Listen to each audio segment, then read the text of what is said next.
ሚያዝያ 10 ዕለተ ቅዳሜ የምሽት ጸሎት። እግዚአብሔር ስለዚህ ጊዜ እናመሰግናለን። አብረህን ስለሆንክ፣ ቸርነትህ ስለበዛ፣ በምህረትህ ስለጋረድከን፣ ስላሳየህን መልካምነት፣ በጎነት እናመሰግንሃለን። እግዚአብሔር ሆይ አንተ ባለህበት ቦታ ሁሉ ይመቸናል። መንፈስህ በላያችን ስለሚሆን እናመሰግንሃለን። ጌታ እግዚአብሔር ሆይ ስምህን የሚያውቁ ይታመኑብሃል፣ አንተን የሚሹህን ደግሞ አትተውምና እናመሰግንሃለን። ወደፊት እንመጣለን፣ ወደ አንተ እንቀርባለን። እኛ ወደ አንተ መቅረብ እግዚአብሔር ሆይ ይበጀናልና እናመሰግንሃለን።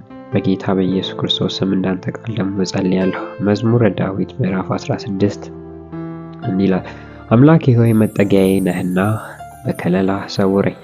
እግዚአብሔር አንተ ጌታዬ ነህ፣ ከአንተ በቀር በጎነት የለኝም አሉት። በምድር ያሉ ቅዱሳን ሙሉ ደስታ የሚያገኙባት ክብሯን ናቸው። ሌሎችን አማልክት የሚከተሉ ሐዘናቸው ይበዛል። እኔ ግን የደም ቁርባናቸውን አላፍስም፣ ስማቸውንም በአፌ አልጠራም። እግዚአብሔር የርስት ድርሻዬና ጽዋዬ ነው፣ ዕጣዬም በእጅህ ናት። መካለያ ገመድ በአማረ ስፍራ ተጥሎልኛል፣ በእርግጥ የተዋበች ርስት አግኝቻለሁ እንደሚል እግዚአብሔር በኢየሱስ ክርስቶስ እንጸልያለን። ከአንተ ውጪ ሌላ ጌታ በሕይወታችን እንዳይኖር እንጸልያለን።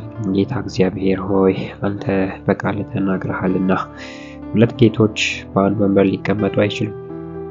ወይ አንደኛው ይወጣል፣ ወይ አንደኛው ደግሞ ይነግሳል። ጌታ እግዚአብሔር ሆይ በዚህ ዘመን አንተን ሁለተኛ፣ ሶስተኛ፣ አራተኛ ያደረግንበት ዘመን፣ ጌትነትህን የናቅንበት ዘመን እግዚአብሔር ከሕይወታችን እንዲያበቃ በኢየሱስ ክርስቶስ ስም እንጸልያለን። እግዚአብሔር ሆይ ገበሬ ዘርቶ ዘሩ አድጎለት እግዚአብሔር ሆይ ፍሬውን ሲያይ ደስ እንደሚሰኘው እግዚአብሔር አንተ ደስ በሕይወታችን ትሰኝ ዘንድ ካንተ በቀር ሌላ ጌታ በሕይወታችን አይኑር። እግዚአብሔር ሆይ እኛ በራሳችን ላይ ሳናቅም ሆነ አውቀን የሾምነው ገንዘብ ሊሆን ይችላል፣ ኃጢአት ሊሆን ይችላል፣ ሰው ሊሆን ይችላል፣ ስራ ሊሆን ይችላል፣ ትምህርት ሊሆን ይችላል። ጌታ ሆይ በኢየሱስ ክርስቶስ ስም ያንተን ጌትነት የነጠቀ ያንተን ጌትነት ሁለተኛ፣ ሶስተኛ፣ አራተኛ ያደረገ እግዚአብሔር በኢየሱስ ክርስቶስም ከስፍራው እንዲለቅ አንተ ብቻ ጌታችን እንድትሆን፣ አንተ ብቻ ገዢያችን፣ አንተ ብቻ ወደ ፈለክበት የምትመራ እንድትሆን እግዚአብሔር ሆይ ምክንያቱም በዓለም ያለውን የሚከተሉ ሐዘን ይበዛባቸዋል፣ ደስታና ሐሴት ግን አንተን በሚሹ ሰዎች ውስጥ ይኖራልና እግዚአብሔር ሆይ ስለዚህ በጌታ በኢየሱስ ክርስቶስ ስም ጌትነት በሕይወቴ እንዲገለጽ እጸልያለሁ። ኃይል በላያችን ላይ እንዲቀመጥ እጸልያለሁ። ኃይል በላያችን ላይ ተቀመጥ፣ መንፈስ በላያችን ላይ ይስፈን። እግዚአብሔር አባት ሆይ ካንተ በቀር ሌላ በጎነት የሚያሳየን የለም። ካንተ በቀር ሌላ ምሕረትን፣ ቸርነትን፣ ርኅራኄን፣ እርዳታን የሚያሳየን የለምና ጌታ ሆይ በኢየሱስ ክርስቶስም አንተ ብቻ በሕይወታችን ጌታ ሆይ አንተ ብቻ በሕይወታችን ገዢ ሁን። አንተ ብቻ በሕይወታችን ኃያል ሁን። አንተ ብቻ በሕይወታችን እግዚአብሔር ሆይ ንገስ። ንጉሥ ካንተ በቀር በሕይወታችን አይገኝ።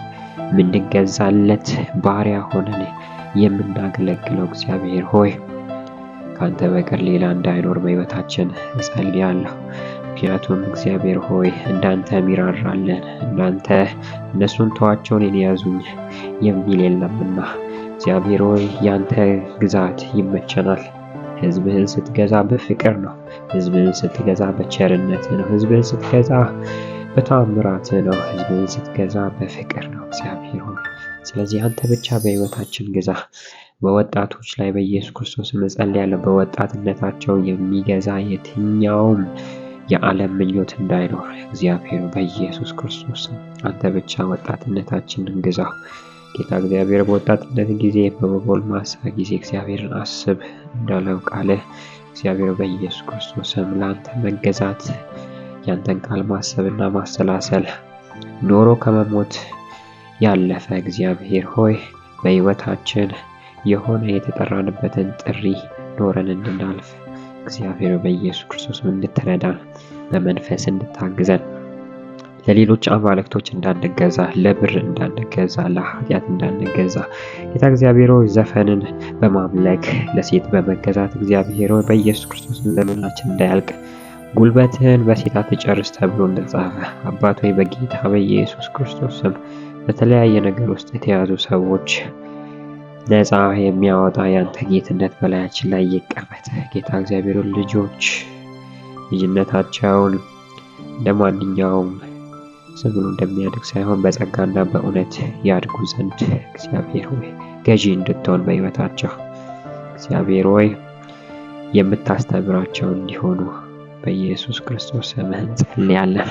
ቤተ ክርስቲያን ውስጥ ያሉ አገልጋዮች እግዚአብሔር ሆይ ያልተደባለቀ እውነተኛን ወንጌል እግዚአብሔር ሆይ በቅንነት የሚሰብኩ ሰዎችን እንድታስነሳ እግዚአብሔር በኢየሱስ ክርስቶስ ስም እጸልያለሁ።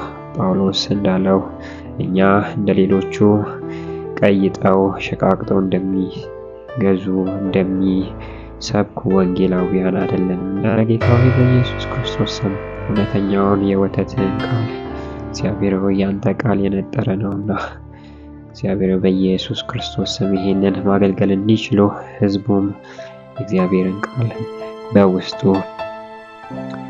በኃይል እና በእምነት ተቀብሎ በሕይወቱ ላይ እንዲበቅልለት መልካም ልብ እንድትሰጠን በኢየሱስ ክርስቶስ ስም እንጸልያለን። እግዚአብሔር በተለያየ ስልጣን ላይ ያሉት በተለያየ ቦታ ያሉት የጨለማ ኃይል አይጠቀማቸው። ጌታ እግዚአብሔር ሆይ በኢየሱስ ክርስቶስ አንተ ብቻ ገዢያችን ሁን። አንተ ብቻ ጌታ በሕይወታችን ሁን። አንተ ብቻ ከለላችን ሁን። አንተ ብቻ የምትረዳን፣ አንተ ብቻ በጎነትን የምታሳይ ሁን። በጌታ በኢየሱስ ቤት ስለምታደርግ እናመሰግንሃለን። አሜን።